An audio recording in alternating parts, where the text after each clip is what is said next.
早上，我在门口看到了我家猫的尸体，旁边的单子上写着：“您的外卖到了，请记得给好评哦。”是小咪。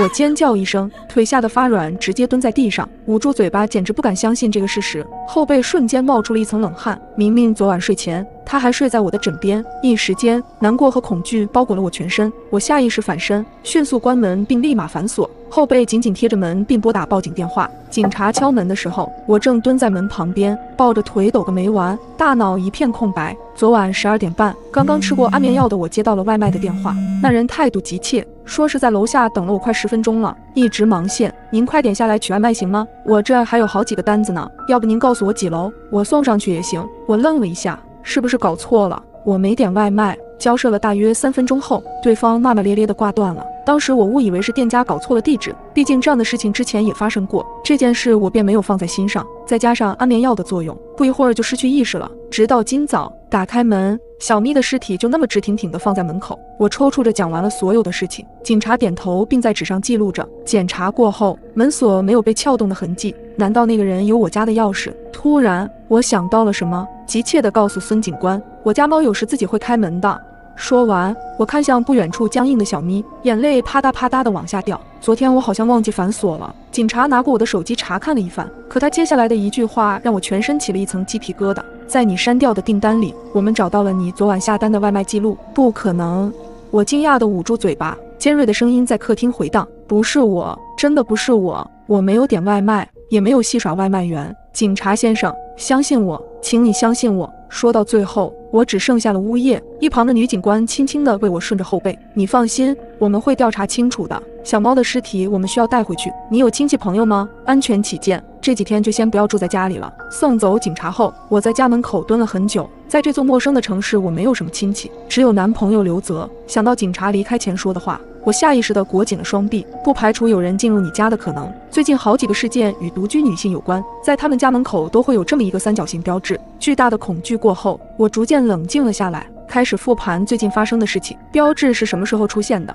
现在想来得有半个月了，并不是我木讷安全意识弱，这是个老小区，墙面上总有些调皮的小孩画的东西，因此这件事就被我忽略了。想到这里，我拨通了男友刘泽的电话，将这些事大体说了一遍后，等他来的过程中，同一栋楼的几个邻居听说之后找来了，对门的王婶和楼上的李哥，他们一边安慰我，一边陪我等刘泽的到来。几个人叽叽喳喳的要找物业，要求在小区里安监控才可以。看见刘泽的一瞬间，我抱住他大声的哭了一通，发泄了所有的恐惧。在他的提议下，我带着东西去了他家。刘泽住的地方距离我家不过10分钟的路程，他租了个公寓，并不是很大。正在我将牙刷往洗手台摆的时候，接到了警察的电话。李女士，我们查到昨晚你的账号确实点了一份外卖，但是账号 IP 不在你家，而是在留取家苑。那个外卖员有人证，您家猫咪死亡的事情跟他无关。留取家苑是刘泽的小区。看着他在厨房哼着歌兴奋炒菜的身影，我深吸一口气，颤抖着拿起了他的手机，刚准备打开外卖软件。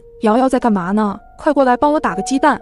我赶紧将手机揣兜里，来了来了。猜猜我要给你做什么好吃的？给你做一份不一样的西红柿炒鸡蛋，那我很期待哦。一时间不知道该觉得开心还是害怕。进洗手间掏出手机，外卖软件上登录的正是我的账号。就因为我一直拒绝跟他同居，竟然搞了这么一出。1周前我俩出去吃饭，我去厕所的间隙将包给了他，出来的时候他人就不见了，过了很久才跑回来，借口说是去接老板电话，肯定是那个时候去配了钥匙。想到电视剧里那种病态男友，鸡皮疙瘩瞬间爬满了我的全身。佯装淡定走到厨房门口，我借口下楼买东西，行李都没拿就打上车回了家。到家后给他发了分手的短信，拉黑了他所有的联系方式，订了隔天一早回老家的车票。过了大约15分钟，他狂拍我的门，求我给他一个解释的机会。我在业主群发了个消息，可以麻烦各位邻居帮我出去说一声，我家里没有人，并再次拨打了报警电话。过了2分钟，楼上的李哥回了个 OK 的表情，之后邻居们都轮番的安慰着我，对门的王婶更是一条60秒的语音甩了出来，大体意思就是他要是敢一直来骚扰我，邻居们就把他打出去。我透过猫眼看到几个邻居跟刘泽在外面吵了起来。就在刘泽要动手的时候，孙警官到了。刘泽意味深长地看了眼我家的方向，吓得我闪到了一边，甚至害怕他通过猫眼就能看到我。本以为就这样摆脱了这个变态，谁知道半夜我再次接到了一个电话，接起来竟然是刘泽的声音。我到底做错了什么？你怎么总是一句话不说就走？昨晚也是这样。没等他说完，我便破口大骂：刘泽，你这个死变态，是你害死了小咪，我们分手了。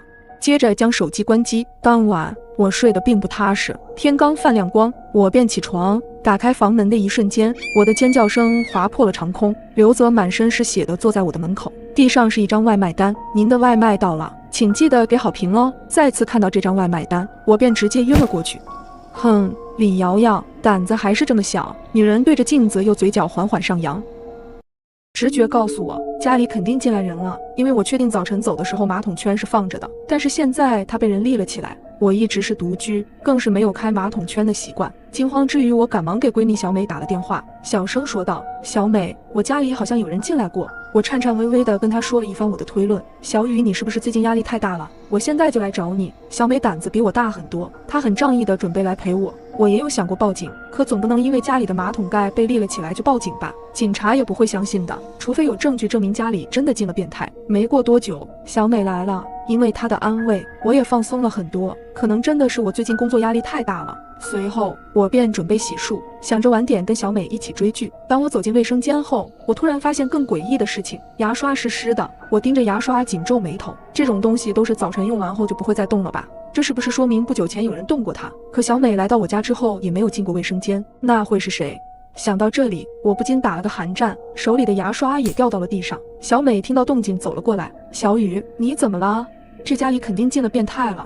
我红了眼眶，浑身发抖，看着小美：你说他会不会还没走？我轻声说着。小美被我此刻的模样吓得一激灵，轻声说道：小雨，那这样，我们先检查一下屋子里，如果真有人，我们一棍子打下去。我们开始在屋内地毯式搜索，地方不大，很快就搜索完了，结果一无所获。这样我们先装好监控，如果真的录到了什么，那就有证据报警了。于是隔天，小美就帮我在家安装了监控设备，要是真拍到了就更可怕了。小美下意识看向我，意识到自己说错了话。听到小美的话，我更是不敢多想了。检查完监控没问题，便赶忙去上班。晚上因为下班的晚，回家时天已经黑了。小美因为被男友求婚，抱歉地跟我说她今天来不了，于是我只能硬着头皮自己回家。打开家门，我进屋后的第一件事就是查看房间内有没有被动过手脚，再接着便开始查看监控器的视频。看到从早上8点半安装好监控设备后，房间内就没进过人，所以我便开始一直的快进。当我要快进到自己下班前时，都没看到人，不由得开始怀疑是不是自己想的太多了。可就在这时，监控中有情况了，一个男人鬼鬼祟祟地走进我的家。进屋后，那男人就拿着我的东西开始一阵闻，之后还想翻看我的电脑。就是这时，我的开门声惊动了他，他匆忙地躲进了旁边的衣柜中。下一瞬间，房间内的灯亮了，我进屋了。看到这，我后背都被冷汗打湿了，有些惊恐地看向自己旁边的衣柜。没有意外的情况下，此刻那个变态就在里面蹲着。深夜，我浏览网页的时候，突然发现了一条奇怪的帖子。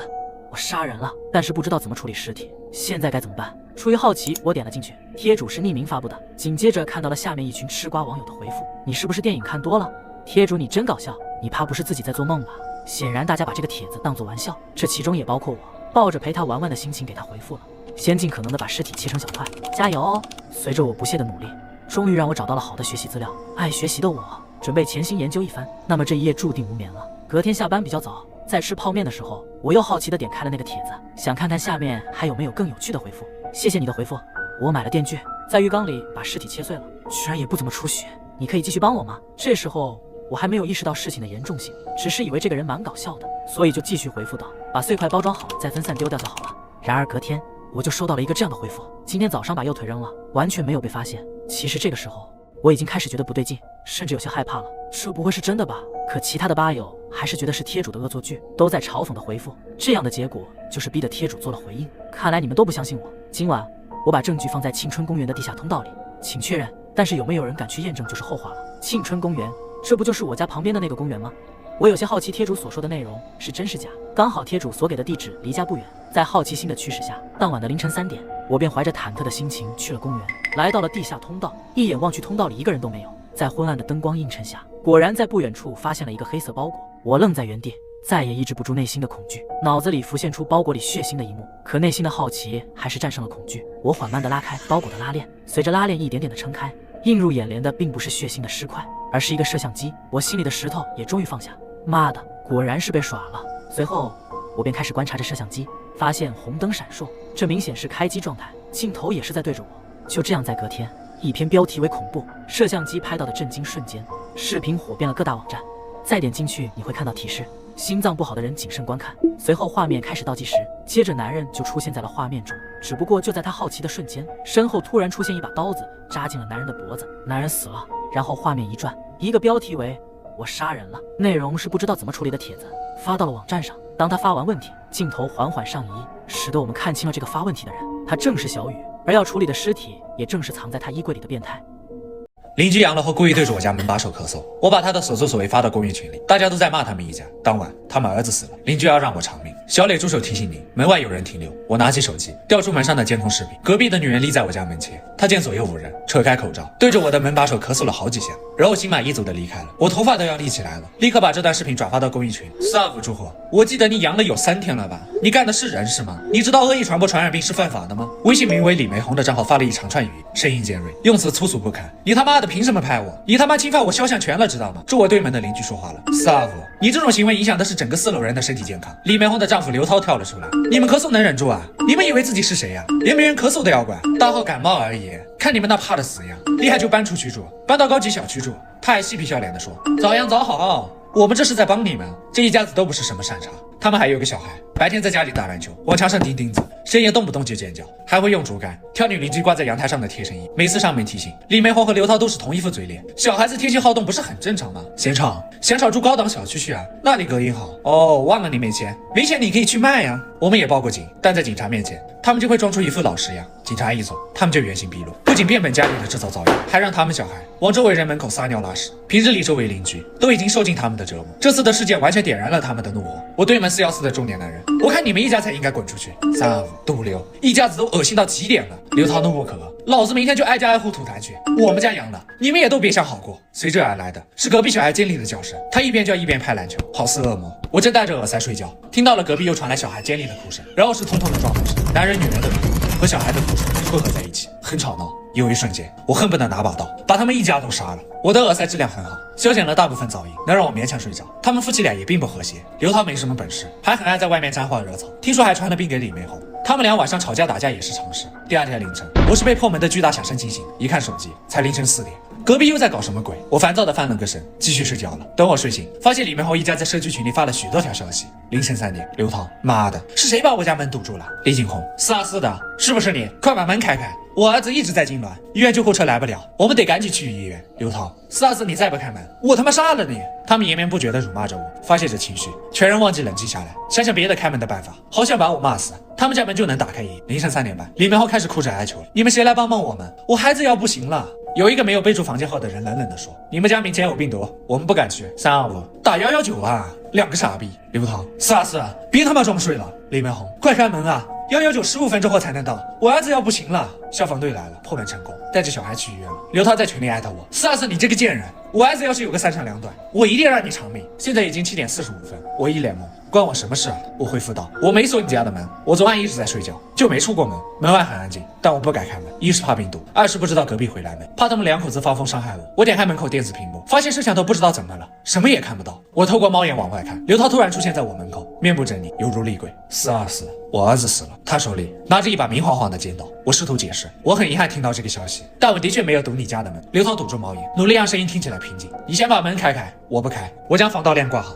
我没有堵你家门，你应该报警，让警察来调查这件事。把门开开！刘涛对着门拳打脚踢，贱人，你现在把门开开，我给你一个痛快，不然我非给你拿个1000刀，再给你留口气，送你去喂狗。我听得浑身发抖，拿出手机拨打了110，老旧的门摇摇欲坠。早知道我当时就应该咬咬牙，连门带锁全部都换了。424，我是警察，请开门，救星来了。我赶紧戴上口罩，冲到门口，手已经挨到门把手了。察觉到了不对劲，我看看猫眼，猫眼突然被刀刺穿，要不是我反应快推开了，尖刀会直接刺爆我的眼球，戳进脑子里，冷汗已经侵蚀了我的后背。就在我后怕之时，另一道中气十足的声音传来，你干什么？他已经被我们控制住了，你可以开门了。一本警察证从门底塞了进来，男警官名叫杨子清，25岁，很是英气。我小心翼翼地打开门，看到门外2个戴着口罩和面罩的警，差点哭出来。警察同志，他要杀了我！刘涛被另一个警官双手紧按在地上，闻言奋力挣扎。警察，是他先害死了我儿子，我们俩七嘴八舌。杨警官试图控制住局面，你们俩一个一个说。王女士，你先说。我把手机拿了出来，一边给杨警官看聊天记录，一边跟他讲事情的来龙去脉。我昨晚一直在睡觉，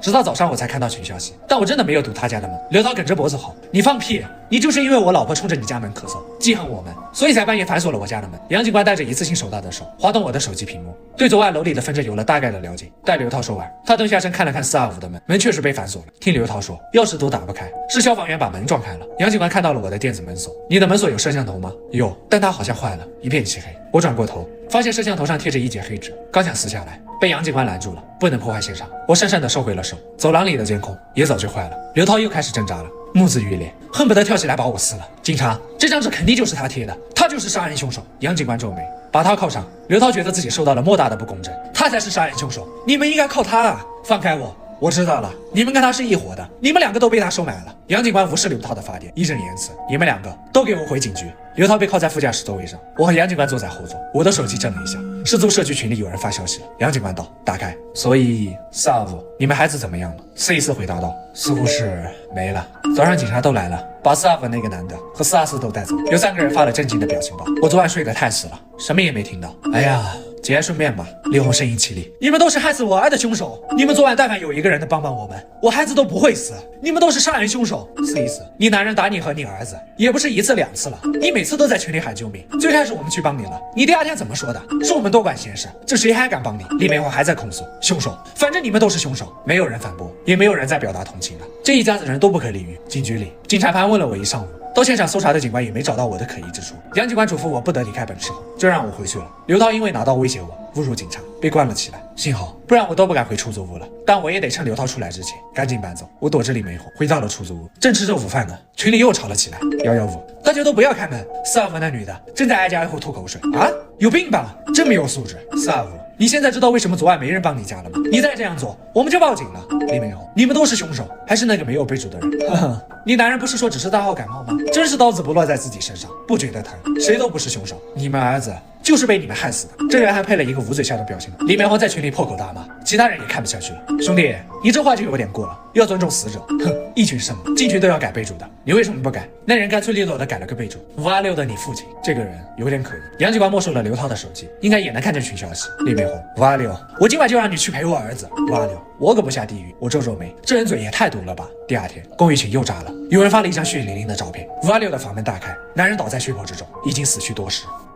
邻居阳了后故意对着我家门把手咳嗽，我把他的所作所为发到公寓群里，大家都在骂他们一家。当晚他们儿子死了，邻居要让我们整栋楼偿命。第2天，有人在群里发了一张血淋淋的照片，526的房门大开，男人倒在血泊之中，已经死去多时。我手速很快，将图片保存了下来，下一秒图片便被群管理员撤回了。别发了，小心群被封了，到底怎么回事啊？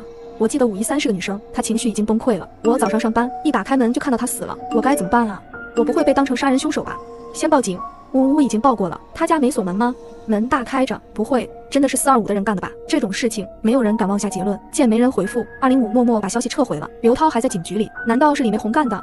我的侦探魂熊熊燃烧，真想冲上去看看，可我怕病毒。有人感叹道：哎，这楼里越来越不太平了，我已经想搬走了。我心道，俺已经刷了一晚上租房软件了。警察来了，我观察着现场照片，照片是目击者从自己房间门口拍的，死者面朝房间内侧，面部朝下，应该是被人从背后偷袭。图片有点模糊，看不清伤口到底在哪儿，肯定不在背上，难道是脖子？我脑子里浮现2个词：熟人作案，一击毙命。所以凶手应该不是李梅红，2个人跟仇人一样。526的男的不会和和气气的请他进屋，更不会把后背交给他。没过多久，听到有人敲门，王女士，我是杨子欣，估计是来问我话的。他们站在门外，我们可以进去问你几个问题吗？在争取他们同意后，我给他们消毒并让他们进来。杨警官打开了黑色皮的笔记本，开始询问我：你认识住在526的人吗？只在楼梯间打过照面，但是他刚搬来的时候，因为噪音问题，跟425一家发生过很多次冲突，好几次差点跟刘涛打起来。有报警吗？他没有，但我偷偷报过，都没能有效解决。昨晚你有看到或者听到什么反常的动静吗？其实昨天晚上526的人来找过我。杨警官抬头看了我一眼，眼神变得犀利了一些。详细说说。大概是8点多，我正在工作，听到有人敲门，我看监控，发现是一个男的，他说他住526，让我打开门，想跟我说点事。我一个女生，哪敢给他开门啊？他还没戴口罩，太不自觉了。我就让他在门外说，他非要进来，我就不搭理他了。他见我不理他了，骂了我2句，去敲我对面的门了。但我对门那时好像还没回来。杨警官在本子上写了一会儿，问我可以看看你的监控吗？我忙不迭点头，可以可以。监控画面和我说的大差不差，并没有什么有价值的东西。我看着杨警官眉头紧皱，猜到这案子很棘手了。杨警官告别之后去问下一家了。我收拾收拾就出门去找房子，回来的时候，杨警官已经问到309了。我还是第一次见到309开门，住在里面的也是个年轻人，对杨警官的问话很是配合。杨警官回头看我，吓了一跳，天爷，你口罩上都是血啊！我这才注意到自己流鼻血了，你怎么了？309转头进屋给我拿了一包手帕纸和新的口罩，可能是天气太干了。我接过纸和口罩，谢谢你。这个309人还挺好的嘛。我找了几天的房子，不可思议的是，不管是哪里，一大半住户都阳了，但我一定要做好防护，坚决不阳。回家的路上，一个男的迎面走来，他不仅没戴口罩，还一边走一边自以为潇洒的抽着烟。我刻意躲着他，贴着墙根走。不知何时，男人竟然走到我身边，朝我吐了一口烟气。他看着我，冲我得意的笑着，N95都挡不住他胖臭的口气。我真想给他一耳光，但想想我那马杆粗细的胳膊，只敢瞪他一眼，然后撒腿跑了。我隐约觉得嗓子有点不舒服，上楼梯的时候头越来越沉。我不会发烧了吧？是下午那个男人。天哪，我严防死守这么多天，就因为那个男人，功亏一篑了。畜生啊！我昏昏沉沉回到出租屋，正在开门，发现我门锁上的摄像头被砸碎了。我打开手机，想在群里质问是谁砸我的摄像头，看到4、5个杨警官的未接电话，群里还有个视频，刘涛先是踹了好几下我的门，然后拿锤子砸我的摄像头，让你装这个，你不装这个就不会出这么多事，都是因为你。杨警官从楼梯口过来了，你怎么不接电话？头太疼了，没注意。杨警官，你别靠近我了，我好像发烧了。你没碰上刘涛吧？他下午放出来了，给你打电话你不接，我就赶紧过来找你了。杨警官还是朝我这边走了过来，面罩下的双眉紧皱，有血腥味儿，很浓重的血腥味儿，让他隔着口罩和面罩都闻到了。425的门被撞坏之后，一直没有修理。杨警官打开虚掩的门，血腥味儿扑面而来，屋子里很黑暗，只能借着对面楼宇透进来的光，看清墙边的床上躺着一个人。杨警官打开灯，刘涛仰面躺在床上，血液喷射了一大片墙壁。我捂着嘴问杨警官，致命伤是颈部大动脉对不对？和杀526的凶手是同一个人对不对？那人如同幽灵，悄无声息的来，收割完生命后悄无声息的离开。我脚底生寒，他到底是谁？又为什么杀人？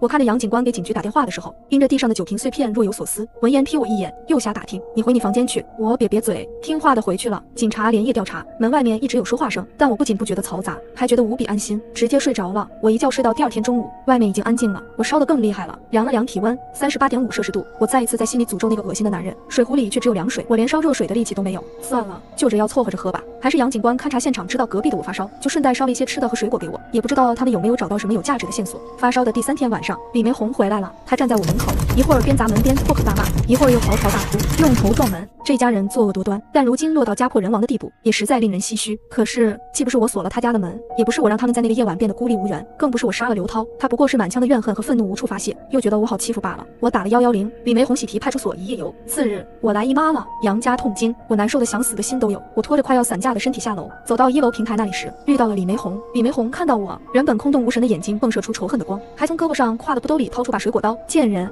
终于让我带到你了，我要让你给我儿子男人偿命。我转身往楼上跑，也就跑了10几个台阶，我就不行了，喉咙和肺像破风箱，呼啦啦的响。紧挨着楼梯的309打开了门，我来不及思考，冲了进去，关上房门。李梅红在外面砸门，309正要出门，看到我闯进来，有些惊讶。我背靠着门，不停咳嗽，他后退几步，警惕地看着我，你阳了。我终于缓过来了，缩在角落，我是424的，对不起，我没有办法，有人追杀我，我跑不动了，才进到你房间的。我拿出随身携带的消毒水，喷洒了一圈，真的对不起。309看我的眼神突然无比阴冷，让我觉得他比屋外的李梅红还要危险。他的一只手背到了身后，你阳了，为什么还进别人家？你是要把病毒传染给我吗？门外传来救星的声音，李梅红，你在干什么？你在警局闹完，回来还闹？你是真想被关个10天半月，让你儿子丈夫后事都没人料理吗？杨警官敲敲门，里面的开门，我打开门，顺便把被我摸过的门把手消了消毒。李梅红，你还待在这里干什么？等我把你抓进警局吗？李梅红不甘心地瞪了我一眼，灰溜溜地走了。309看到杨警官，脸色好看了些，是杨警官啊，他的手从背后拿了出来，什么也没拿。杨警官与他寒暄几句，带着我走了。我与杨警官上楼，309关上房门，微微别扭地走下了楼。我瞧着有些奇怪，想回头再确认一下，被杨警官制止了。他压低了声音提醒我别回头。上到4楼，杨警官对讲机响了，杨哥，目标已到楼下，大田跟上，通知技术组快点过来。我震惊地睁大双眼，我看着杨警官的背影，突然热血澎湃了起来，真相似乎浮出水面了。我踏上一列通往过去的死亡列车，究竟该如何从这场诡异游戏中逃生？学校假期到了，准备回家的我登上火车，没想到屁股才刚刚坐热，就看到昨天收到的那条短信弹了出来。这什么东西啊？这是没法删除的垃圾短信吗？怎么又自动弹出来了？用手肘碰了碰与我一同顺路归家的室友，喂，刘东，你也收到短信了吗？收到了。刘东打开短信，扬了扬手机，表示自己的情况和我相同。这介绍里说和鬼一起玩，真的还是假的？喂，你看这里面说有鬼，无所谓，我会出手。刘东笑了，当然前提是女鬼，长成什么样不重要，身材差不多就可。我们你一言我一语的扯了一会，声音越来越小，最终非常默契的同时闭上了嘴。因为车厢里的气氛有点奇怪，甚至可以说是反常。按照常理来说，学校假日是乘车的高峰期，我每次上车前后都挤得不成样子，之后的路程也会非常吵，男女老少的声音一个不少。可这次的情况却完全相反，安静的怪异。我打量了一下四周，脸上的笑容逐渐消失。此刻车厢内稀稀拉拉的乘客差不多也就10几个人，车座都没有坐满。意识到怪异，刘东率先问道：“我们俩有没有上错车？”肯定没有，都坐过多少次了？我给予肯定的回答，下意识的抬头看了看车厢上的数字，后半句话就憋了回去。130号，我们现在所处的车厢是整个列车的第130节。我是不是出现幻觉了？刘东自然也看到了那个车厢号，满脸写着不可置信。我瞧了瞧车窗，外面漆黑如墨，什么东西都看不见，这就更奇怪了。我们该不会是中了头奖，进入了某个超自然事件吧？而就在这时，啪啪啪，一个男人从座上起立，站在最醒目的过道上拍了拍手，瞬间，包括我们在内，车里所有乘客的注意力都被他吸引了过去，估摸着也快到站了。作为130号车厢硕果仅存的老玩家，在这里给各位粉嫩的新人一点建议。那男人斜靠在座椅上，挠了挠头，声音懒散的开口道：“自我介绍什么的就先免了。我这个人讨厌和死人说话，所以你们只需听讲就好。首先，欢迎各位乘坐这辆通往地狱的快车，开始无尽的诡异游戏。你们到底是怎么来到这的？根本无所谓，重要的只有一点，在规定的乘车时间内，列车是绝对安全的，所以注意时间，千万别上不去车或者不下车，这很重要。其次，再过差不多5分钟左右的时间，列车就会停止，你们必须全部下车和鬼进行互动。游戏的具体内容我不知道，你们手机应该在昨天已经收到短信了，自己去看，记住是一字不落的看，否则后果自负。最后，我特别强调一下，别带有侥幸心理，比如认为这是一场整蛊节目或者噩梦什么的，这里真的会死人，而且很惨。言毕，这人回到座位，丝毫没有给其他人反应的机会，直接向后一躺就开始闭目养神。车内又陷入一片寂静，我和刘东对视了一眼，虽是都没有说话，但彼此的脸上都写满了懵逼，根本搞不清楚状况。刘东的表情有些复杂，这是哪个拍短视频的段子手？新型社交牛逼症？应该不是。我打开了手机的定位功能，个人的力量应该没法做到在悄无声息间将整个环境都换掉，更别说我们现在的行程连地图都显示不出来，这已经上升到另一个层面了。听到这，刘东也拿出手机开了下定位，发现根本没法在地图里找到自己的位置，而且屏幕上的日期似乎也不对劲，倒退了10年，显示为2012，算是认清了现在的状况。他握着电话的手开始有些发抖。我们只是上个车就碰到这种事，也太离谱了吧！作为新时代的年轻人，我看过不少类似的小说和影视类作品，接受能力不弱。至于要不要相信那个人的话，还是信比较好。毕竟2个大活人凭空出现在了130号车厢里，和见了鬼根本没什么分别。请注意，车辆即将停止，请前往游乐园方向的乘客下车，带好随身物品，祝您旅途愉快。就在我和刘东愣神期间，列车果真停了下来，前后的车门同时大开。我们对视了一眼，谁都没有说话，也没有挪动地方，还是坐在原位。又看了看车厢内其他乘客的反应，也都是彼此观察对方，没有一个站起来下车的。直到一个戴着黑框眼镜的年轻人率先起立，按兵不动的僵局才被打破。而见到那人第一个下车了之后，也没什么事发生。我深吸一口气，从座位上站起，却被刘东一把给拉住了。你干什么？坐在这里也不是办法，我解释道，这根本不是之前那辆车，我们就算留在里面，也不知道会被送去哪，那还不如按照游戏的指示来行动，说不定事情还会有转机。可是，一旦下车，我们就连选择的机会都没有了呀。刘东回道，这车到时候要是不回来，我们该怎么办？我刚想说些什么，列车内突然响起了刺耳的警报，警告，警告，检测到身份未被辨识的乘客。几乎是同时，就在车厢里，一个女人忽然腾空而起，发出啊的一声惨叫，就像是被什么看不见的东西给提了起来，随后整个人开始像拧干的抹布一样翻卷。等其他人注意到这边的情况时，她已彻底失去声响，变成了一条人肉麻花啊！见到这种骇人的场景，车厢内其他的乘客发出惊叫，每个人都在本能的驱使下从座位离开，疯狂的冲下列车。最后，列车内只剩下最开始讲话的那个男人，他从兜里拿出一张手帕，擦了擦刚刚溅到脸上的人血，依旧闭着双眼，好似入定一般。列车外，我们和其他乘客全都惊魂未定的站在原地，眼看着车门全部关闭，又再次飞驰起来，慢慢消失。这里真的会死人。想起车内那个女人的死状，我的胸口开始起伏，呼吸变得急促，双眼也有些发直。刚才完全是刘东在拽着我跑，因为我从来没见过这种死法的人，一时间开始怀疑是不是自己看错了，而后才是惊奇和恐惧等知觉席卷全身，大脑和身体已经完全陷入麻木的状态。就在我还沉浸在那人的死亡当中时，刘东拍了拍我的肩膀，喂，你看前面，这不是那个。喂，你看前面，这不是那个。刘东拍了拍我的肩膀，首先映入眼帘的是黑夜，抬头看去，天空中没有月亮，到处都是黑暗，唯一存在的标志物是前方那块巨大的招牌，由5颜6色的霓虹灯串联，组成了歪歪扭扭的4个大字欢乐王国。借助那微弱的灯光，依稀还可以看见招牌下是一扇关闭的铁门，旁边还有窗口，墙上写着售票处。这不是那家死了好多人的游乐园吗？我一眼就认了出来，这家名为欢乐王国的游乐园已经建了不少年头，后来屡屡出现因为游乐设施故障而意外死亡的事件。在10年前的某个时间，这地方就已经彻底废弃了。这不可能，我们居然回到了10年前。很快我意识到了什么，几分不可置信的拿起手机，上面的日期时间显示是2012年5月6日，这家游乐园早就不应该存在了。我们这些人居然回到了过去，回到了游乐园还存在的某一天。喂，星辰，我们该怎么办？环视四周，刘东感受到了这里异样的环境氛围，不自觉地咽了一口唾沫。我也不知道，暂且先打个电话看看吧。稍微平复了一下情绪，又用手机按了个号码，想要拨打求救电话，却发现根本打不出去。又看了看其他人的反应，除了之前带头下车的那人在观察售票处以外，其他乘客都和我们一样在摆弄手机，似乎在尝试着和外界进行联系。而就在我们这些乘客出现后，整个游乐场似乎活了过来，木马开始了旋转，摩天轮嗡嗡作响，机械运转的声音不绝于耳，场内的数种游乐设施随之一同苏醒。广播喇叭里开始播放音乐，伴随着人声。欢乐王国带来无与伦比的开心与快乐，欢迎您！还不等我们有所反应，眼前一花，已是出现在了室内。这是一片非常宽敞的空间，和室内网球场差不多大。前方是拉着红色幕布的舞台，两边的墙壁下方摆满了布娃娃，而脚下踩着暗红色的地板，上面画了4只青蛙的涂鸦，分别留在1、2、3、4片不同的区域，数字部分用了不同的颜色标注，十分显眼。你们好呀，人类！突然，一个孩童的阴森森的声音从后面传来。嘿嘿，一起来玩吧！循声看过去，却是吓了一跳。声音的来源是一个身材瘦弱的女孩，是真正意义上的骨瘦如柴，皮包骨头，身上穿着脏兮兮的连衣裙。她的双眼是2粒纽扣，代替了眼珠的存在。鬼呀！见到她的尊容，人群中有几个胆子小的乘客当下腿就软了，一屁股坐在地上。一起来玩吧！我已经迫不及待了，赶紧开始吧！